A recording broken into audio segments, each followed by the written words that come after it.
All right. Thanks, John, for setting that up. Good to go. Thanks, Shar. Okay, and I'll go ahead and, so we are recording already. We are recording. Go for it. Great. Thank you. Welcome, everyone, to the August 24th Identity Special Interest Group. Thanks, everyone, for joining us today. Today on the agenda, we'll go over some working group status updates from the community, and then we'll hear a presentation from Tram, the CEO and founder of MOBI, on cross-industry business automation, building the new economy of movement. So really looking forward to that. Since this is a Linux Foundation call, we are following the antitrust policy written here, and as a Hyperledger call, we are following the Hyperledger Code of Conduct as well, linked here. And we're recording this call and live streaming it on YouTube, and that link will be posted on this meeting page later today. Let's see. Feel free to put your name under the attendees list if you would like. Let's see. In terms of announcements, we have a Hyperledger webinar with Infosys. That's today, actually the very next hour after this call. So there's information to join there. As well, wanting to continue getting the word out about the second Hyperledger Indie Summit on September 7th. This is a follow-up to the first one, which was held in June, and that one served to open the dialogue about the future of indie. And this one we'll talk about the discussions that followed that first one, and the action items to take in the three key areas of the technical, marketing, and regulation fronts. So definitely looking forward to that one. Sean, I know you put this one on the list. Did you want to jump in and speak about that briefly? Yes, but I have to find the mute button first. Thanks, Shar. So IAW is coming up in October. And right now, obviously, we're in the doldrums of summer. But I'm going to put a post on both Discord and the mailing list to see if folks want to share, who's going, but more importantly, what are the topics or goals and objectives they want to get out of IAW this October. IAW, for those who don't know, Internet Identity Workshop. It is a twice-a-year gathering of the clans in the identity space, not just decentralized identity, although that's a big part of it. We also have OpenID folks, OAuth folks, people working on things like Kerry and other technologies. It is an unconference, so it's unstructured in the sense that folks get together, and every morning we build the agenda together. And if I have an idea for a session and Shar has an idea for a session, they're pretty close, maybe we join forces and have our meeting together. It's a pretty great event, and just trying to understand, for Hyperledger's purposes, who's going and what are the big topics that we want to cover. So I'm going to send that out later. But yeah. Great. Yeah, thank you so much. No worries. All right. Are there any other announcements or anything anybody would like to bring up before we jump into our working group updates?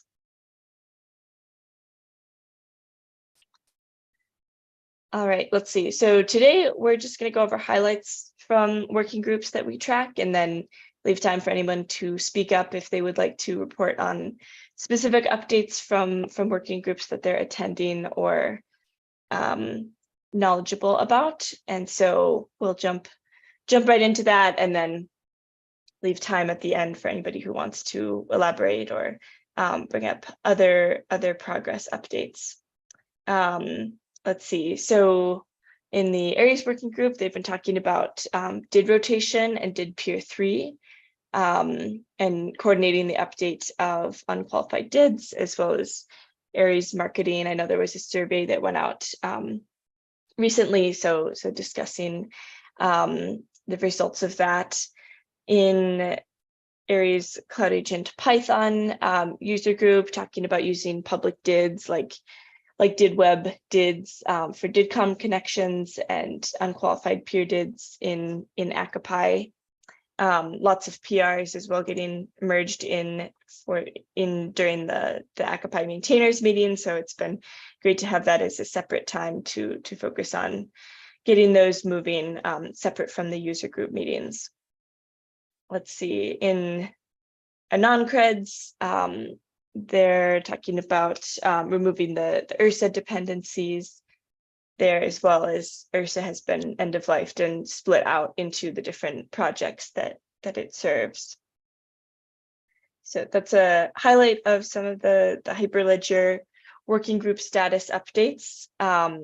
In the TYP, they had a recent all members meeting. They had a guest speaker, Wenjin Chu, who was recently a speaker on this SIG, and he talked about digital trust in the age of generative AI and discussed how will these models and technologies change our digital world and the key ideas of digital trust. What should our next steps be as a community? What is that relationship between generative AI and digital trust systems, and how can they work together? I wasn't able to find too many meeting notes about more recent TYP working group meetings, so please speak up if you've been to a recent one that you'd like to report on. Let's see, in the diff, in the diff DIDCOM spec working group, they met at the beginning of this month, as they're on a first Monday of the month schedule, and they've been talking about marketing for DIDCOM. That it sounds like that primarily happens in the users group, but they're also working on a DIDCOM book, and discussing as well the trust spanning protocol work that's happening in the TYP Foundation, as well as layered protocols. So yeah, that's some quick highlights about working group progress updates in the community, but please speak up if there are other specific groups that I've mentioned or not mentioned that you would like to go into more detail about. We should also highlight the fact that the trust spanning work is going to be presented by Drummond in the next call, September 7th. Yes. And the other item that we should mention is that we're working on a personhood paper, which will attempt to draw in a lot of different streams into this paper to present the problems as well as the solutions that are being proposed in all sorts of venues across centralized and decentralized approaches. Over and out. Thank you for bringing those things up, Vipin. Yeah, and our next call 2 weeks from today, we will be joined by Drummond Reed, who will talk about the trust spanning protocol work that's going on in the TYP Foundation. So looking forward to that. And as well on future calls, we can spend time working on and planning for the personhood white paper that Vipin mentioned as well. So thank you. Do others on the call have working groups that they attend that they'd like to report on specifically?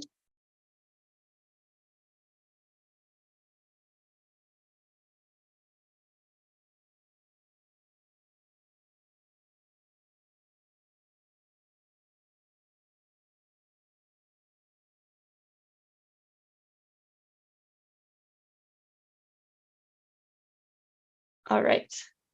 Yeah, recording's bouncing on. I see Sam's on. So apart from the trust spanning protocol, there's the trust task force as well, which is all about profiles and so we need the protocol to get from trust service to trust service, but what profiles should those trust services have? So that's another one that's pretty active.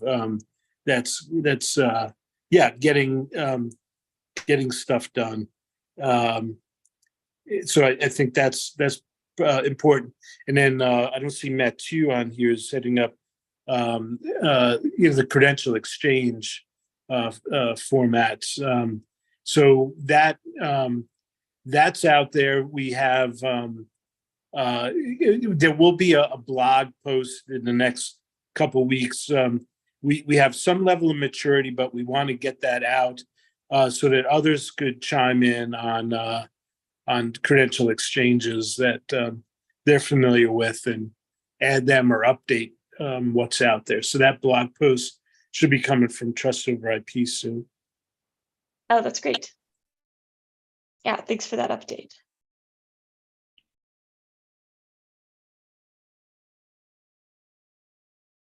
Last time's call was also on a connected topic. So this whole interoperability movement is very much alive. And obviously today's call is also somewhat related to that. Absolutely.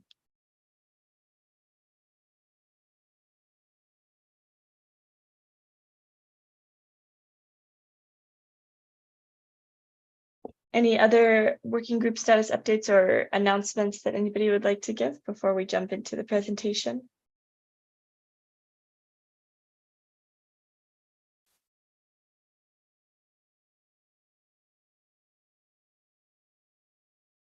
All right. I think I will turn it over to you, Tram, for your presentation. Feel free to introduce yourself and screen share.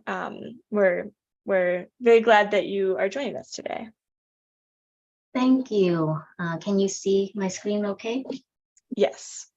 Okay. Yep. Hi, everyone. Real quick. My name is Tram. I'm CEO and founder of MOBI. And thanks for having me here today. I'm just going to go off camera because my bandwidth is a little slow this morning.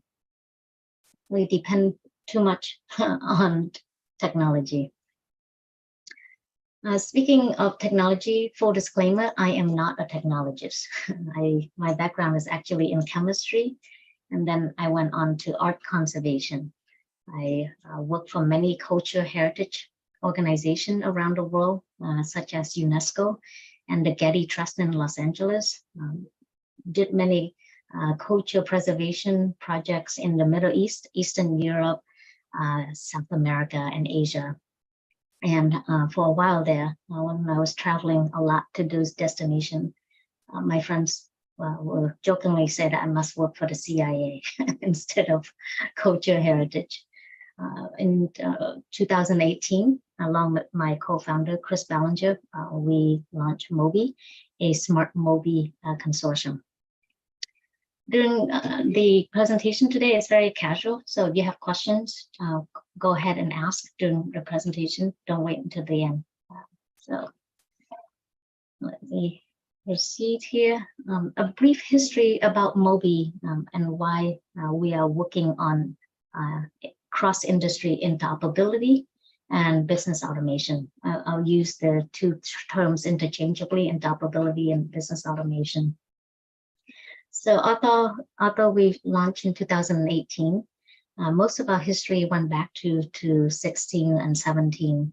Many of the now MOBI members were very excited about blockchain and experimented with many proof of concepts. And they all found out that putting a vehicle, data, service onto a chain, that was the easy part. Technology was not a problem. But these applications weren't able to scale. And that was due to, I think, three main reasons. One, the industry needs standards. Standards on how to identify vehicle, people, things, trips. When does a trip begin? When does it end? And how do you connect the trip from the beginning to the end? And how do you settle transactions? All those needs standards. Two, the companies were using decentralized Web3 technology, but they were building centralized Web2 platforms and were not able to convince others to go onto them. For example, one of the automakers spent a lot of money building a mass multimodal platform and couldn't get other automakers to go onto them. Another one built a supply chain platform, but couldn't convince others to go onto it since it's behind a firewall. A third one I talked to, it's a logistic company, and a huge one based in Europe, spent many millions building a logistic platform. Again, couldn't convince other logistic platforms to go onto it. So there were numerous examples, not just in mobility, in other industries as well, telecoms and all that. What we learned is that centralized platforms for enterprise solutions don't scale. What we've learned in the past couple of decades is that we don't want to put our business onto someone else's platform. That means we lose our data and we lose our control over them, and we can't monetize them in the way that we would like them to do.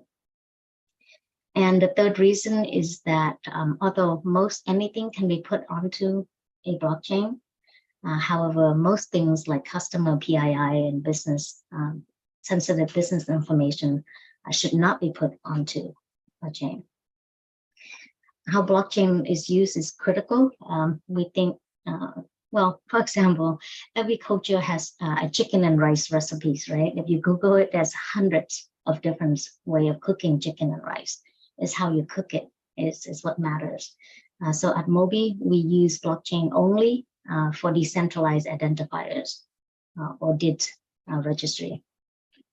So along with our members, we are creating the standard for interoperability, business automation, and we're building the community-owned and operated Web3 infrastructure to do all these interoperability and communication with.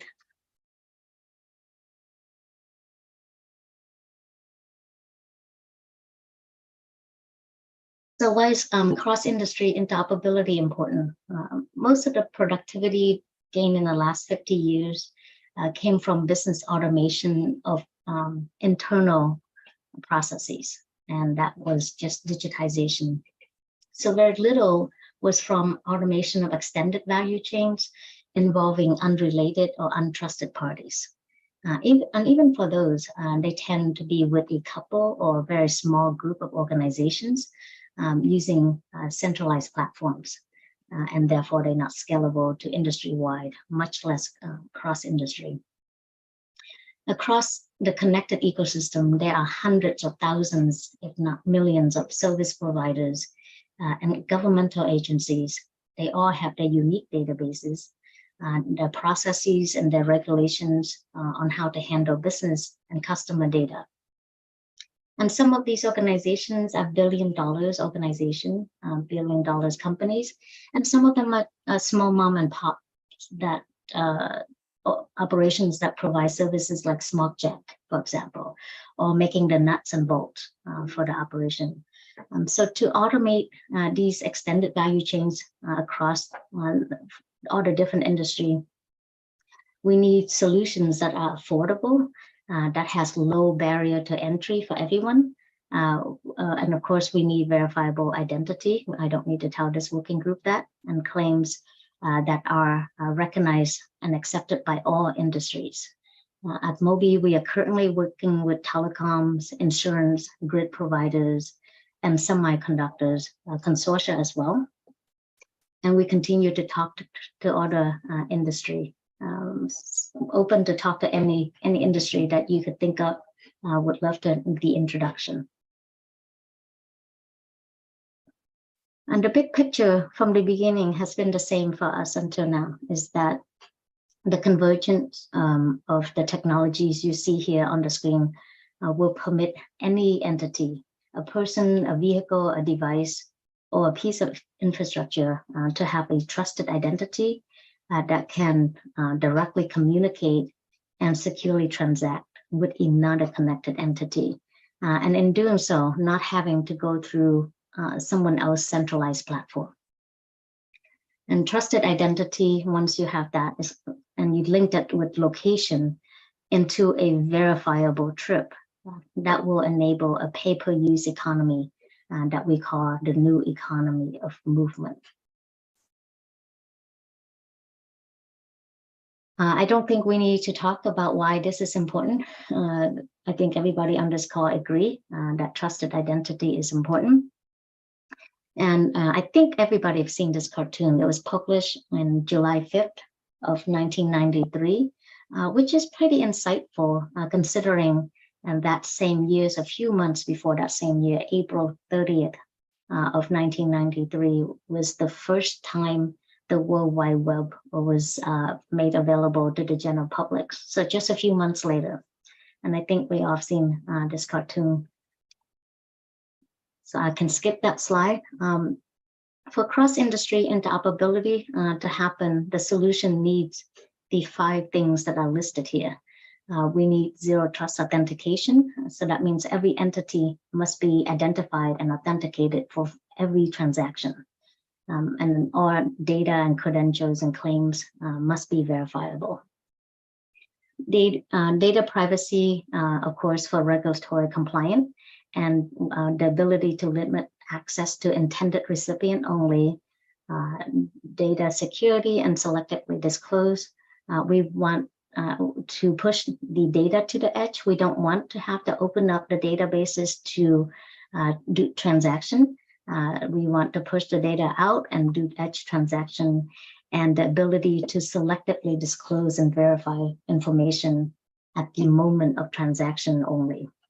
So not having to store data before, during, or after each transaction is extremely important for us as well.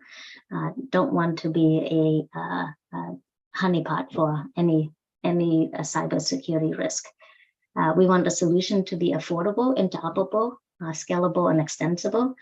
So that means the solution has to be standards-based and platform agnostic that works with any legacy system, so that there's no costly new infrastructure requirement, especially for the small businesses that is in the ecosystem.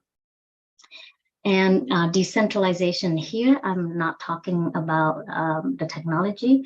I'm talking about not wanting centralized platforms owned by one company. We want the infrastructure to be community owned and operated.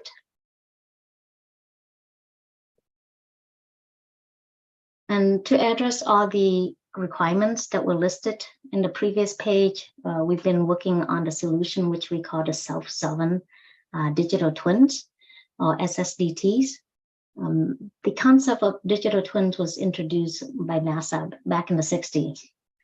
So a digital twins is a digital representation of a system or an object that capture static and near real-time data throughout its lifetime. So for us, the self-sovereign digital twins is a digital twin that can self-generate verifiable credentials. They are universal translators, encrypted locked data vaults, and only accessible by the owner or the controller of the SSDT. And they have the ability to authenticate identity and selectively disclose pertinent information as verifiable credentials for transactions at the edge. So again, instead of opening up centralized databases, data is pushed to the edge for transaction, and we are using DIDS and VC standards. So therefore, our ecosystem can use the internet for transaction and existing infrastructure instead of building new infrastructure. So if you look at the requirements from the previous page, the self-sovereign digital twins, SSDTs fulfill pretty much all of them. They use zero trust authentication. They enable data privacy and security. They are standards-based so that everybody know how to communicate with each other. And they are affordable because the user don't have to build a new infrastructure. SSDTs can be a web app or an app that you can download onto your device of choice. And the last thing we need to address is how not to create centralized platform. Any questions so far? Yeah, I'm having trouble understanding a self-sovereign digital twin if it's a natural person. So you're saying as a natural person, I could have a self-sovereign digital twin. How do I that has the same authenticity, the same verifiable credential, how do I prove that I am, as a natural person, a digital twin of myself? How does that digital twin authenticate? How do they prove that it is who they say they are? So In we, other words, how do you do identity binding with a digital twin of an identity when it's a natural person? okay, so the natural person, we would of course relies on the government issues credentials, and then right now we are working with motor vehicle registration. We are hoping the first step in doing registration and titling of a vehicle, and then connect it to the owner, and then using, let's say, the driver license issues by a DMV or the Motor Vehicle Authority, and then be able to register DIDs onto the ITN, and then use Zootopia to onboard your SSDT and be able to communicate with others. And I can walk through an example later as an IoT example so far, until we're not working directly with the person yet, because the first thing we're doing is a B2B for our members only, and then they have to work with the end customers as well.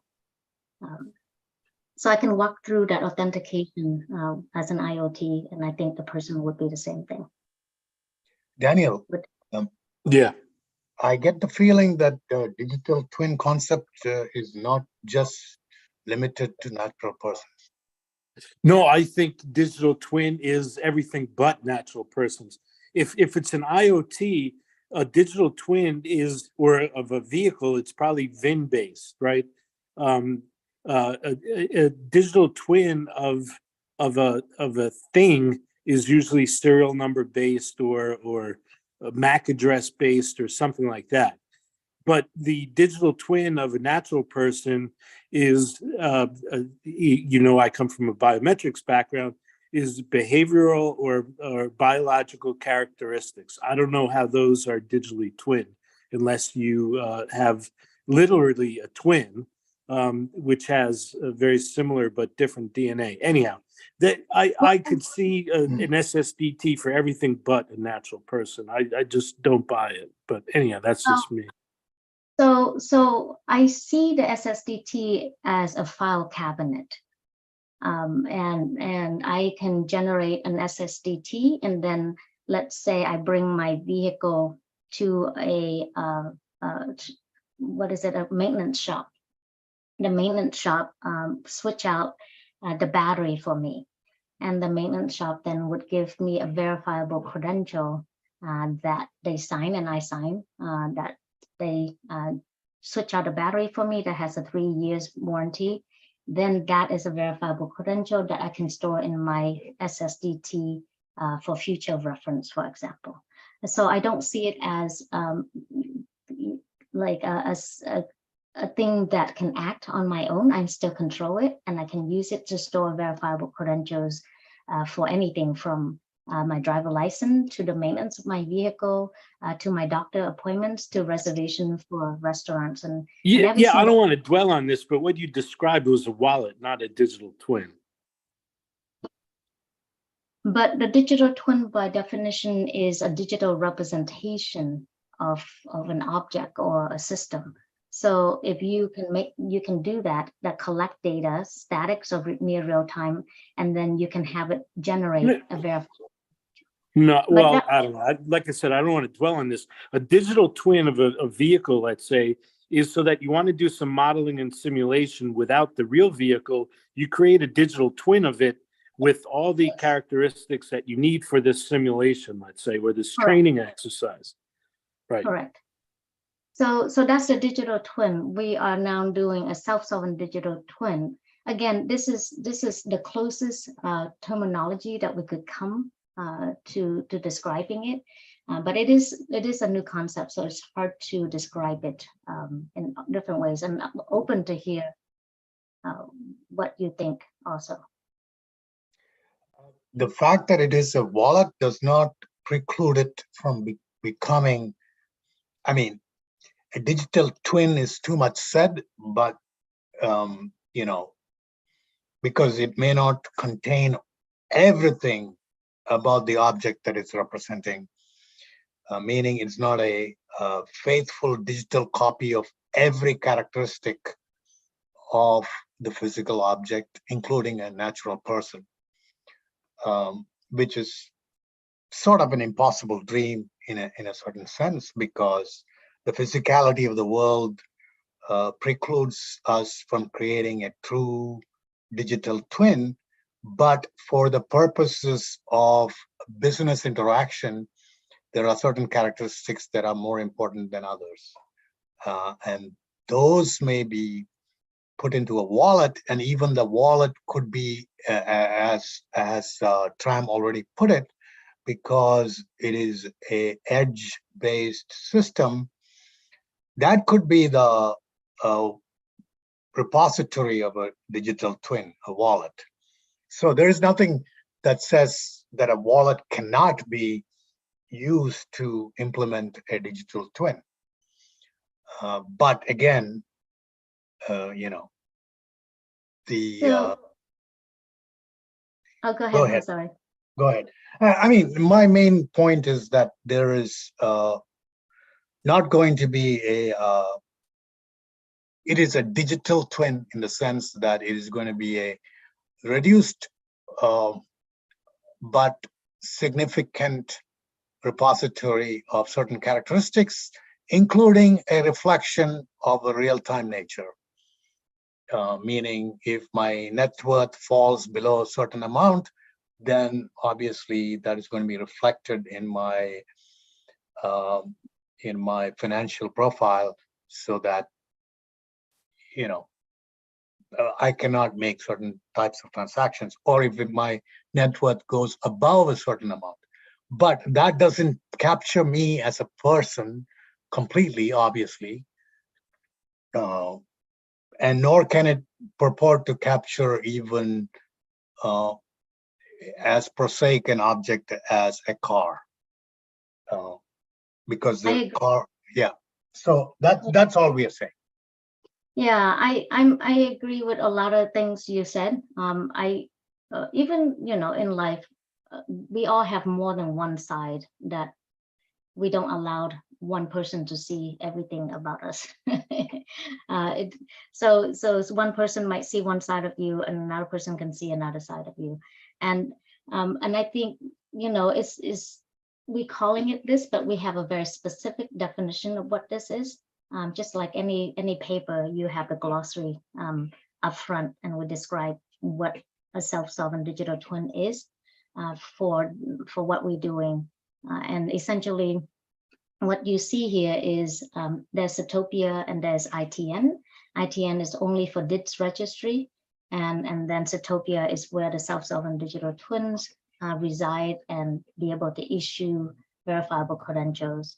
And that, you can have as many DIDs as you want. You can create DIDs to for your education, for your restaurant, for your doctor, for your bank, and all that can be stored as different VCs when you transact with entities and store in your SSDT. And this is the definition that we have for SSDT in our ecosystem.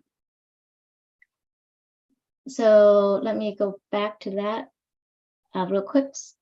So we are technology agnostic, so therefore we don't endorse any particular blockchain.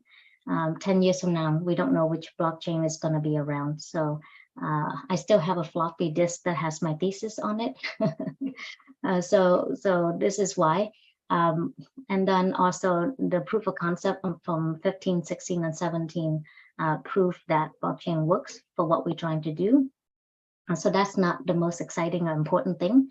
What's important is, of course, how blockchain is being used. For MOBI Web3 infrastructure, you see the 3 layers here. The bottom layer is the blockchain protocols. We don't build that. We leave that to the experts to do. We are building the second layer, the integrated trust network. The only job that ITN has is to create and register DIDs onto blockchains. And right now we're using Fabric and Hyperledger. I'm sorry, Fabric and Ethereum. And then just think of the ITIN like a phone book. So that is the public communication channel. It's been a while since any of us have seen a phone book. I can't tell how old everybody is, but I still remember the yellow pages and the white pages being printed and dropped at my front door. So once you decide to do business with a entity, you pick up the phone to call them, then you communicate in the private communication channel, Sitopia. And Sitopia use verifiable credentials and zero-knowledge proofs for data privacy, for example. I don't think I need to go into zero-knowledge proofs here, do I? I don't think we can, because it probably takes a few days. I'm not a technologist, so I can sum up what I know and give you an example of a pilot we did in a couple minutes, if you like. If not, I can skip it as well. I believe you can skip it, but I'm not the only person on the call, so. All right. So this is, let me give you, this is really busy, but essentially this slide is illustrating what we exactly are trying to do. Along with our members, we are building Sitopia and ITN, and our members run nodes for both ITN and Sitopia. The most important thing to remember about this is that the pre-existing web service layer, and this example here is for the motor vehicle authorities for registration and titling of a vehicle, but it should be the same for any use case, actually. So the existing web service layer and the legacy system layer remain the same. This is done on purpose for easy adoption. Each organization has their own way of doing things and how to handle business processes and what to do with data, customer PII and all that. So we don't go in and tell them how to change the process, what they need to do. But what we're doing is that we're creating Sitopia SSDT that everybody can use to communicate with each other using their web service layer. Some DMVs still use paper-based pink slip. So if they still insist on doing that, this, of course, is not going to be useful for them. But we are working with states to hopefully push e-registration and e-titling as an acceptable way of registering vehicle. Any questions on that? So typically, we see both Sitopia or layer 3 and layer 2 being implemented by one organization. And we think that as having too much knowledge to put the pieces of the puzzle together.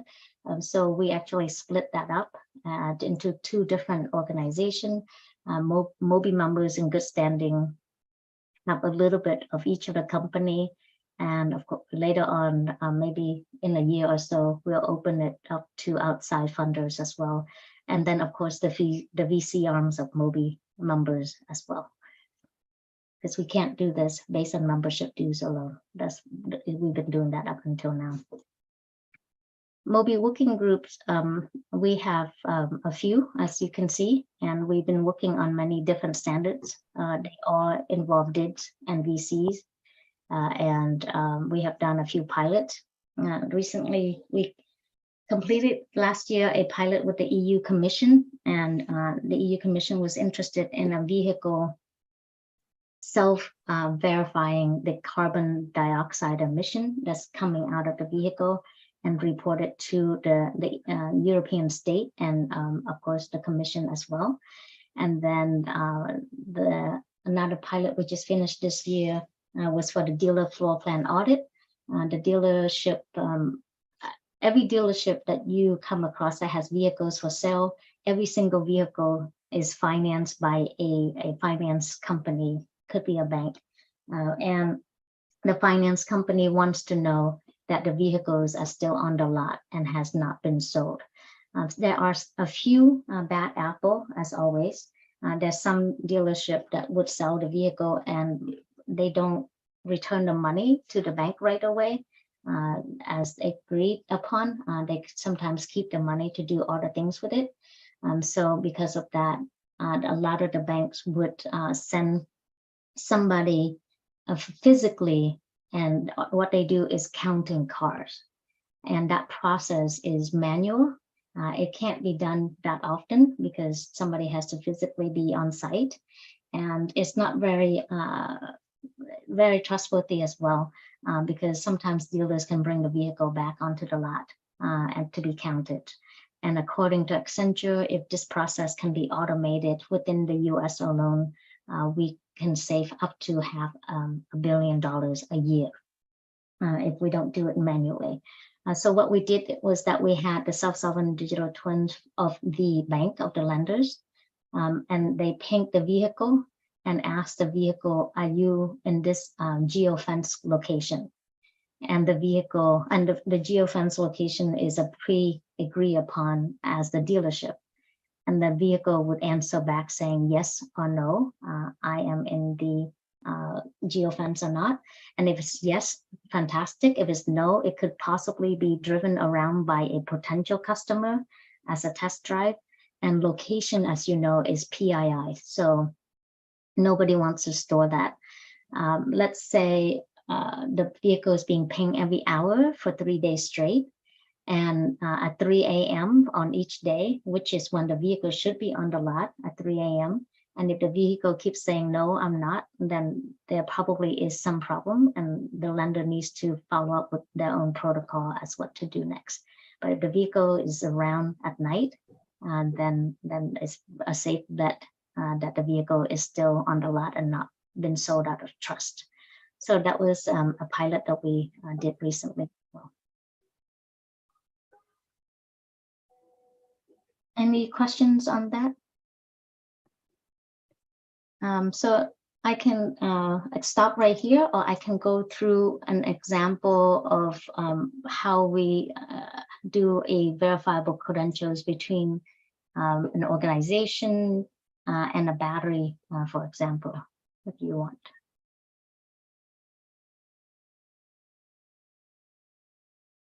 Oh, that'll be interesting. That sounds great. Oh, okay.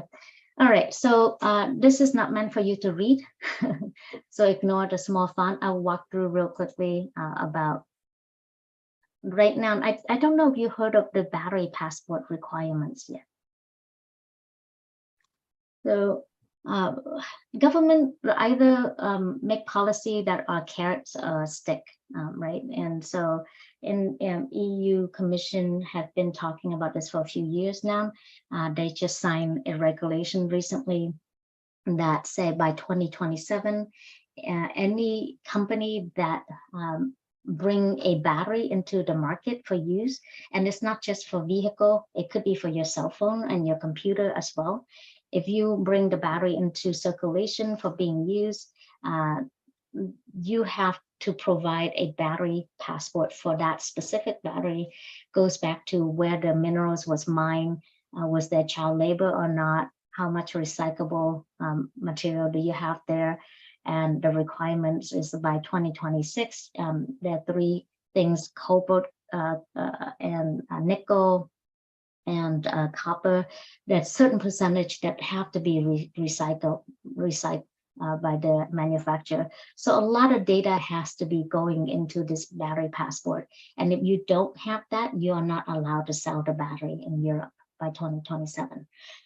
That is a really big task and worrisome for many of the battery manufacturers, as you can see.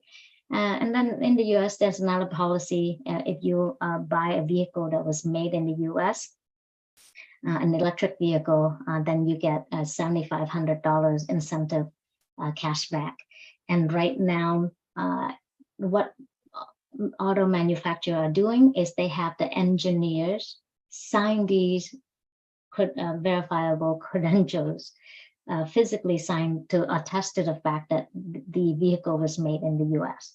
I don't see any problem with self-verification, do you? So joking aside, I don't think that solution is scalable. So within MOBI, we are working with our members to create a global battery passport system. And in it, of course, you have standards like the battery birth certificate. And birth certificate for a vehicle or a battery is pretty boring, just like yours or mine birth certificate. It has when were you born, how much you weigh, that kind of stuff, and who is your maker. Is along the way what happened to you, where you go to college, where you work. That's the interesting part. Same things for the vehicle, the battery. What happened along the way is more interesting. So let's see, you have a battery manufacturer and you have OEM here, stand for automakers 1, 2, and 3. They all have their own legacy system, and to communicate with each other, they all generate a SSDT to communicate. The battery manufacturer create a battery, then it send a message to its own SSDT asking a DIT to be created for the battery. Then the SSDT of the battery manufacturer send a message to Setopia asking a DIT to be created. Setopia then send a message to ITN. The ITN create a DIT, register it to the nodes, and then send the message back to Setopia, who then send the DIT to the battery manufacturer SSDT. That SSDT then directly send the DIT and deposit it into the battery SSDT. Next thing is the manufacturer then create a battery birth certificate because they create a battery. They need to do that and then change it to, of course, a standardized communication language using the ITN protocol. That becomes a verifiable credential for a battery birth certificate, then send it to, again, to the battery to store it. Then come, let's say, an OEM, Ford. Ford wants to know, before installing a battery into its vehicle, they want to know if the battery is who it say it is, and it has records for the battery passport. It asks the battery to prove who it is. The battery then present the DIT and the battery birth certificate back to the automaker. The automaker, instead of trusting the battery, then send a message to Setopia to verify if this battery is who we say it is. Setopia then send a message to the ITN, ask for verification. ITN verifies it. Setopia send a message back to say it's safe, you can install the battery and go on your way. Let's say we're in a sharing economy, which, as you know, a few automakers are using similar battery as each other now. The next one comes along, wants to install the same battery in his vehicle, does the same verification as well, asking the battery to self-verify, and then that can be checked using Setopia and the ITN. So that's just an example of the birth certificate being verified. Any questions? That was really interesting. So why specifically did electric vehicles make a good choice as an industry for MOBI to work with? Well, MOBI is a smart mobility consortium, and many of our members are worried about having to have a battery passport, and they need to have a solution that is interoperable, not just for themselves, but for all the different hundreds of thousands of different suppliers that they have. And those suppliers also work with multiple automakers, not just one. So how do we make sure that they don't have to keep onboarding themselves onto centralized platform to communicate with each other? So this is just a use case that we have to come up with a solution, because our members need to have battery passport by 2027. But this ecosystem, as you can tell, can be done for many use cases. Working groups need to sit down with a subject matter expert to nominate a use case, come up with what data is needed for each one of those use cases, and come up with standard schemas to be able to do everything in the verifiable credential. Yeah, ecosystem. absolutely. And it sounds like is the regulation in Europe that's coming in 2027, but in the US, the incentive already exists. Yes. for this battery passport. I see. Yes, but it's right now is scalable because EVs are still being a small percent of ICE vehicle, but by 2030, most automakers are vouching to make only EVs. That problem is going to be much more exacerbated, and Right. we need to have a solution. So, and many states too will have their own solution as well, that requirements for reporting, and how do you make sure that a vehicle, for example, one of our members operate fleets of vehicles, EVs. They purchase EVs and rent them out to many companies, and the companies that they cover 10 different states.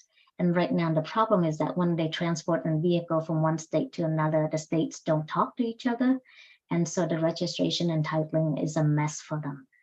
So, yeah, how do you make sure that? And it's not just state to state. Within a state, you can have hundreds of different jurisdictions that doing things differently.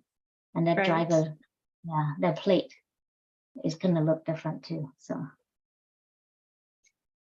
Right. Yeah, absolutely. Thank you.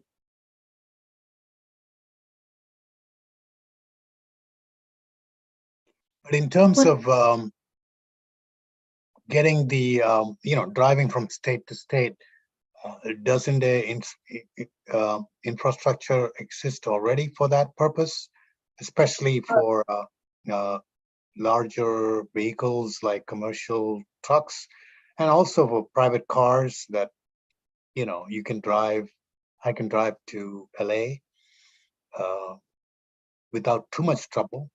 But I suspect what you're talking about is, I mean, I got a little bit of the battery, what do you call it, birth certificate and all that.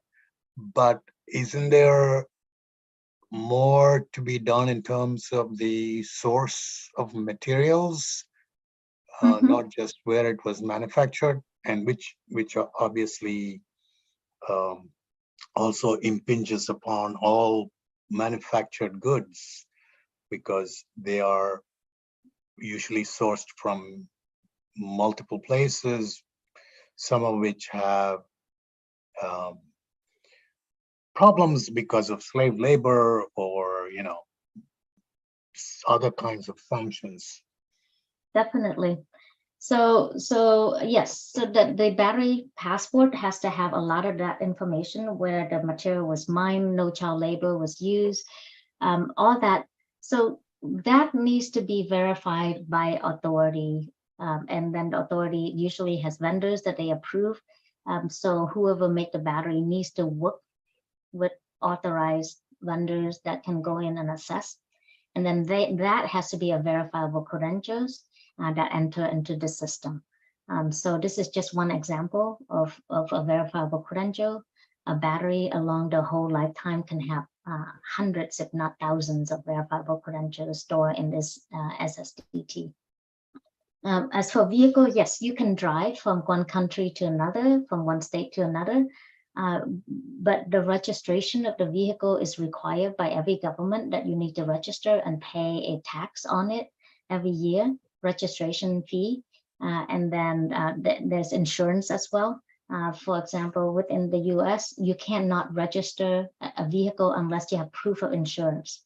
And right now you can buy insurance and pay a monthly fee, a monthly installment. And that is a huge problem in the U.S. alone. There's $13 billion every year that's being going through people who buy insurance, pay for it for the first month, go to the state to prove that they have insurance, get their vehicle registered, and then stop paying insurance. And that problem is huge. Within the U.S. alone, is $13 billion. So there's a lot of things that if you have verifiable credential and that you can track and be able to prove, many things can be much more efficient, and also fraud prevention as well. Here in New York State, if you allow your insurance to lapse, the insurance providers usually communicate with the DMV and They have very heavy penalties, including suspension of your own license. Yes. But that may not be the case in all states, we understand. It is for all state. However, we have a partner that's an insurance consortium, did a test on this, and they found that within the state DMVs, a third, that's 33.3% of the VIN number that they have on files is wrong.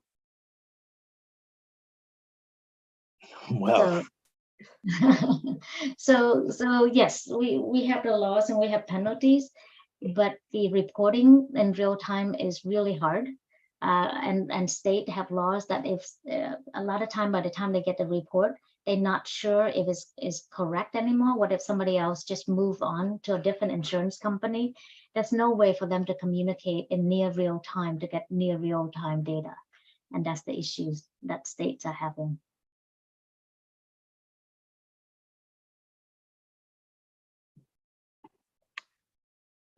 I guess we are running out of time. So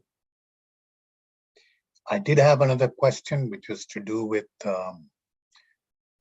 recovery. If everything is stored on the edge, and if you lose your edge device, how do you recover your credentials? I mean, this is a problem for anything that is confined purely to the edge. Yes. So we will work with our members on some guidelines when it comes to key management. And then maybe some things are standardized and some things is going to be based on the companies. They need to, of course, have their own protocol on how to do keys management as well. So we're working on that. And then Zootopia SSDT would have its own key management services probably. So entirely up to the business and then the end consumer on how they want to do that. But it's not just the keys, it's also the credentials themselves. Yes. They are stored only on some device that disappears. No, if let's say the DMV issues me a driver license, then I have a credential and then the DMV does too. And the DMV will store that credential in their own SSDT that could be implemented in their cloud. It can be implemented anywhere they want. And then I can have a copy of the credential in my SSDT. So there's more than one copy. So there is a centralized solution backing up this edge solution. Well, but then that's the thing in this ecosystem is that we're not telling people to go do away with their centralized platform. They can continue to do that. It's just when they need to have credentials to do communicate, and they don't even have to push any data out, right? They're just saying that Tram has a driver license, and then all the data within a driver license can be in at the DMV.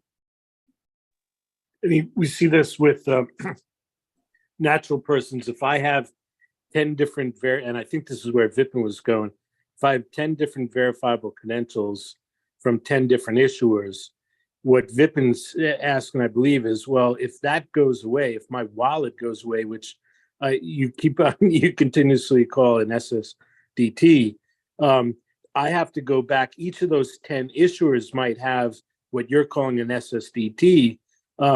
What I'm calling is their own wallets that have those verifiable credentials in it. I'd have to go back to all 10 to reestablish the 10 credentials that I had in my wallet.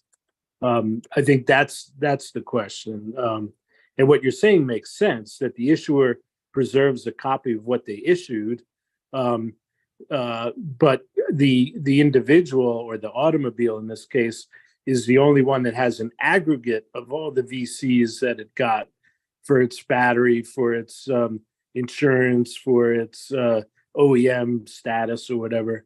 But if the car wallet goes away, or SSDT as you call it, then how do you reestablish it? You have to go back to all the issuers that issued all those different credentials to that wallet.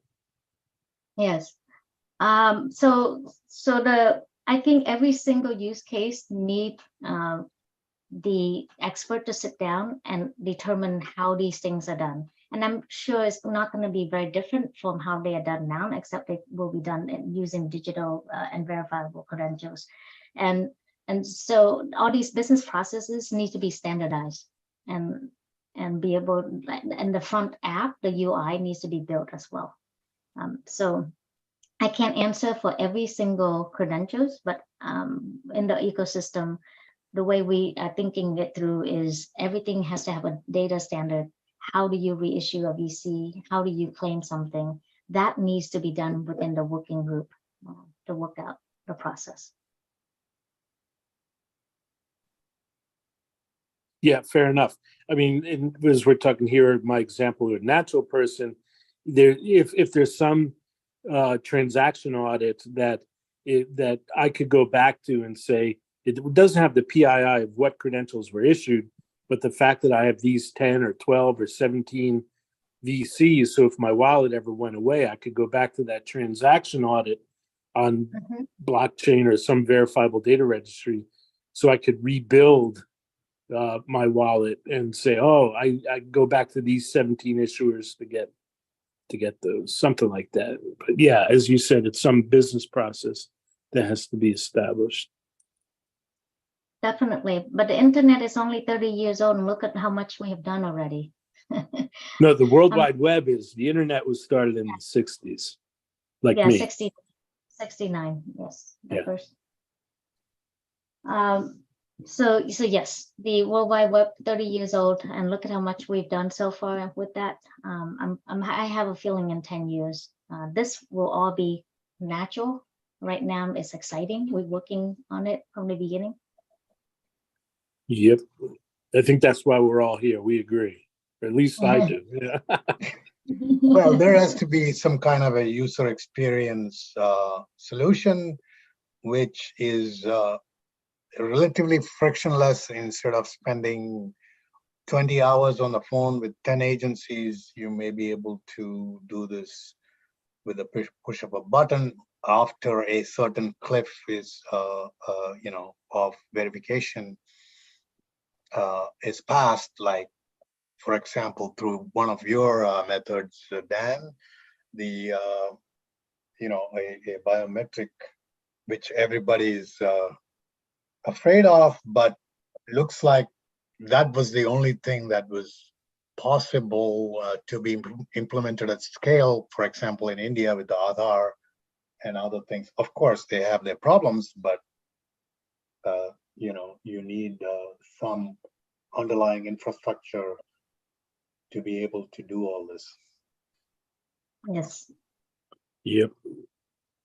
Yes. Yeah, absolutely. I think I see we're a bit over time, but thank you so much, Tram, for joining us and giving a great presentation and great discussion.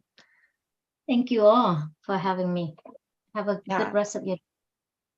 Thank you. And thanks everyone for joining and giving working group updates as well. In 2 weeks, please join us for Drummond Reed's presentation on the trust spanning protocol. So we look forward to seeing you all then. Thanks again, Tram, and thanks everybody. Have a good